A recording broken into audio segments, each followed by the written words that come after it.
హైదరాబాద్ కోటి SBI ATM centre దగ్గర కాల్పుల ఘటనపై దర్యాప్తు కొనసాగుతోంది. నగదు డిపాజిట్ చేయడానికి వచ్చిన రిన్షద్పై 2 రౌండ్లు కాల్పులు జరిపిన దుండగులు 6 లక్షలు దోచుకెళ్లారు. అయితే ఓ బుల్లెట్ రిన్షద్ కాలులోకి దూసుకెళ్లగా మరో బుల్లెట్ దొరకలేదు.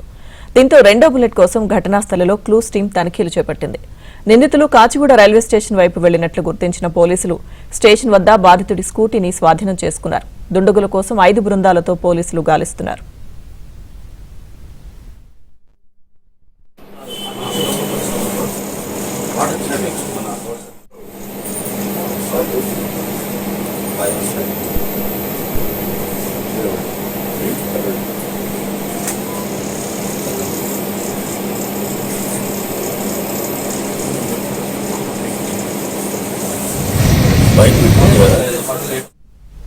హైదరాబాద్ కోటి ఎస్బీఐ ఏటీఎం సెంటర్ దగ్గర కాల్పుల ఘటనపై దర్యాప్తు కొనసాగుతోంది.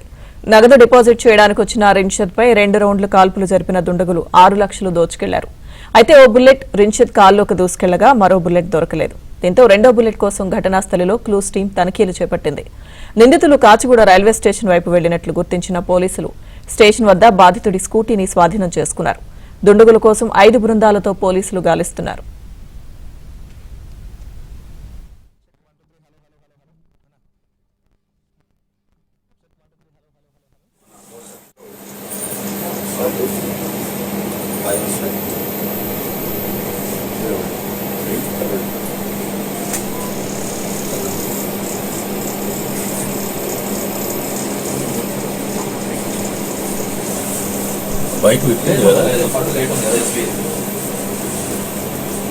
చేతుల గంగం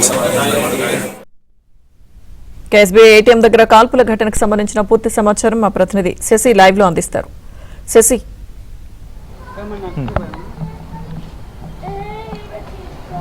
కోటి ఎస్బీఐ వద్ద దుండగులు కాల్పులు జరిపిన తర్వాత అక్కడ నుంచి బైక్ మీద పరారయ్యారు. రణ్షిద్కి సంబంధించినటువంటి బైక్ మీదనే 2 నిందితులు కూడా పరారయ్యారు. సుమారుగా 6 లక్షలకు సంబంధించినటువంటి నగదు సంబంధించిన బ్యాగ్ తీసుకుని 2 కూడా పరారయ్యారు. దీంతో ఘటనా స్థలికి చేరుకున్నటువంటి పోలీసులు సీసీటీవీ ఫుటేజ్ ఆధారంగా 2 నిందితులు కూడా ఎటువైపు పారిపోయారు అనేటటువంటి అంశాల గురించి దర్యాప్తు చేపట్టారు. సో ఇదే నేపథ్యంలో కాచిగూడ వైపు 2 దుండగులు పారిపోయారంటూ కూడా సీసీటీవీ ఫుటేజ్ ద్వారా ఒక స్పష్టత రావడంతో కాచిగూడ ఇటు సుల్తాన్ బజార్ పోలీసులు అదే వైపుగా దర్యాప్తును కొనసాగించారు. ఇదే నేపథ్యంలో ప్రస్తుతం నేను చూపిస్తున్నటువంటి ప్రాంతం ఏదైతే ఉందో ఇక్కడ దాకా వచ్చినటువంటి దుండగులు ఇక్కడే తమ షర్ట్లను చేంజ్ చేసుకున్నారు. ఎందుకంటే చోరీ చేసేటప్పుడు దుండగులు కాల్పులు జరిపేటటువంటి సమయంలో ఉన్నటువంటి దుస్తులను మార్చుకుని మరో దుస్తులు ఇక్కడే ధరించి ఇక్కడ నుంచి కాచిగూడ రైల్వే స్టేషన్ వైపు వెళ్ళినట్టుగా కూడా పోలీసులు ఒక ప్రాథమిక నిర్ధారణకు రావడం జరిగింది. ప్రధానంగా ఉదయం 7 గంటల సమయంలో కాల్పులు తెగబడిన తర్వాత రషీద్కి సంబంధించినటువంటి బ్యాగ్ను అపహరించి అక్కడి నుంచి తీసుకెళ్లిన అనంతరం రషీద్కి సంబంధించినటువంటి ద్విచక్ర వాహనం మీద 2 దుండగులు కూడా పారిపోయారు. సో ఇదే నేపథ్యంలో దుండగులు ఏ మార్గాల్లో వెళ్లారో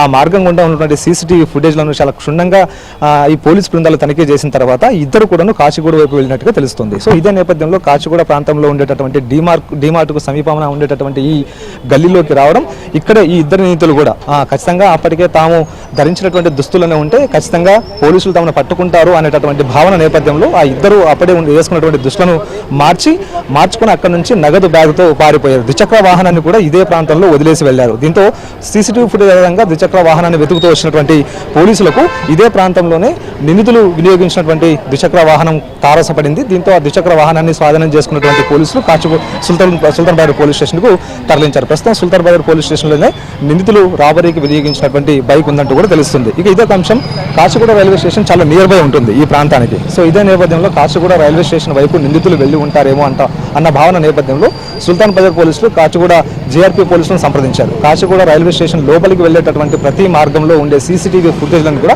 చాలా క్షుణ్ణంగా పరిశీలించారు. దీంతో పోలీసులకు నిర్ధారణకు రావడం జరిగింది. కాచిగూడ రైల్వే స్టేషన్లోకి దుండగులు వెళ్లలేదు. కాచిగూడ రైల్వే స్టేషన్ వెలుపల నుంచే దుండగులు మరోవైపు పారిపోయి ఉంటారంటూ కూడా ఇప్పటికే పోలీసులు భావిస్తూ ఉన్నారు. దీంతో కాచిగూడ రైల్వే స్టేషన్లో ఎక్కడా కూడా నిందితులకు సంబంధించినటువంటి ఫుటేజ్ లభించకపోవడంతో ఇక పోలీసులు రైల్వే స్టేషన్ నుంచి వెనుదిరిగారు. రైల్వే స్టేషన్లో రైలు ఎక్కి నిందితులు పారిపోలేదంటూ కూడా నిర్ధారణకు వచ్చిన తర్వాత ఇంకా చుట్టుపక్కల ఉండేటటువంటి సరౌండింగ్ అంటే రైల్వే స్టేషన్ సంబంధించినటువంటి సరౌండింగ్ ప్రాంతాల్లో నిందితులకు సంబంధించినటువంటి కదలికల మీద ఇప్పటికే దృష్టి సారించడం జరిగింది. అయితే నిందితులు ఈ ప్రాంతానికి వచ్చిన తర్వాత తాము వేసుకున్నటువంటి దుస్తులను మార్చి ఏ దుస్తులు వేసుకున్నారు, తర్వాత తిరిగి ఎంతసేపట్లో ఇక్కడ నుంచి రిటర్న్ అయ్యారు అనేటటువంటి అంశాల గురించి ప్రధానంగా పోలీసులు ఇప్పుడు ఫోకస్ చేశారు. ప్రత్యేకంగా 5 బృందాలను పోలీసులు ఈ కేసు డిటెక్షన్ కోసం ఏర్పాటు చేస్తున్నారు. ఈ 5 బృందాలు వివిధ కోణాల్లో దర్యాప్తు కొనసాగిస్తున్నాయి. ఒకరు సీసీటీవీ ఫుటేజ్లను తనిఖీ చేసేటటువంటి ప్రయత్నం చేస్తే మరికొన్ని బృందాలు మాత్రం సాంకేతిక ఆధారాలను తనిఖీ చేసేటటువంటి ప్రయత్నం చేస్తూ ఉన్నాయి. సో మొత్తానికి ఈ నిందితులు మాత్రం కాచిగూడ వైపు వచ్చినట్టుగానే పోలీసులు నిర్ధారణ రావడంతో కాచిగూడ రైల్వే స్టేషన్ పరిసర ప్రాంతాల మీద ఎక్కువగా ఫోకస్ ఉంచినటువంటి సందర్భం అయితే కనిపిస్తుంది. సో మొత్తం ఉదయం 7 గంటల ప్రాంతంలో ఇద్దరు దుండగులు కూడా రణసిద్ధ బ్యాంక్లో ఇది ఎస్బీఐ ఏటీఎం సంబంధించినటువంటి అందులో క్యాష్ డిపాజిట్ చేసుకోవడానికి వెళ్ళినటువంటి సందర్భంలోనే కాపు కాచి ఇద్దరు కూడా అతని మీద కాల్పులకు తెగబడ్డారు. సో ఇదే నేపథ్యంలో 2 రౌండ్లు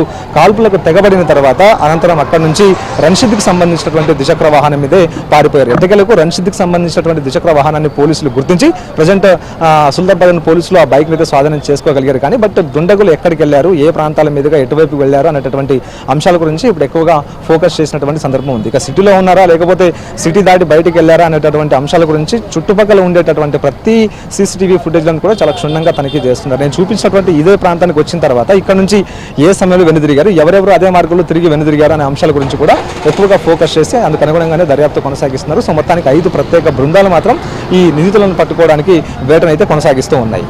లక్ష్మీదేవి శశి అయితే హాస్పిటల్లో ప్రస్తుతం బాధితుడి పరిస్థితి ఏ విధంగా ఉంది, అలాగే అతడు ఎవరి మీదైనా అనుమానాలు వ్యక్తం చేస్తున్నాడు?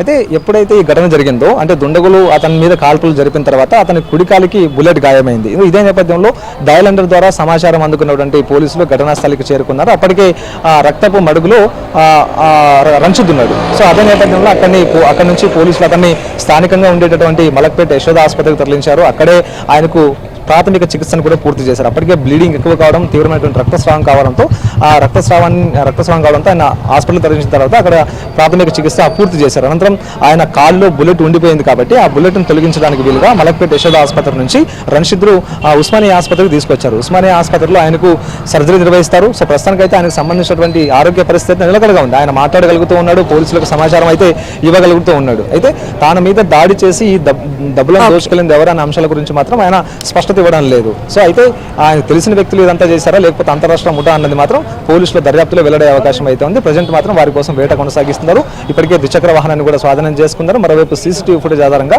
ఈ ఇద్దరు నిందితులు ఎటువైపు వెళ్లారనే అంశాల గురించి దర్యాప్తు కొనసాగిస్తూ ఉన్నారు. Lakshmidevi. Right, okay Sashi, thank you.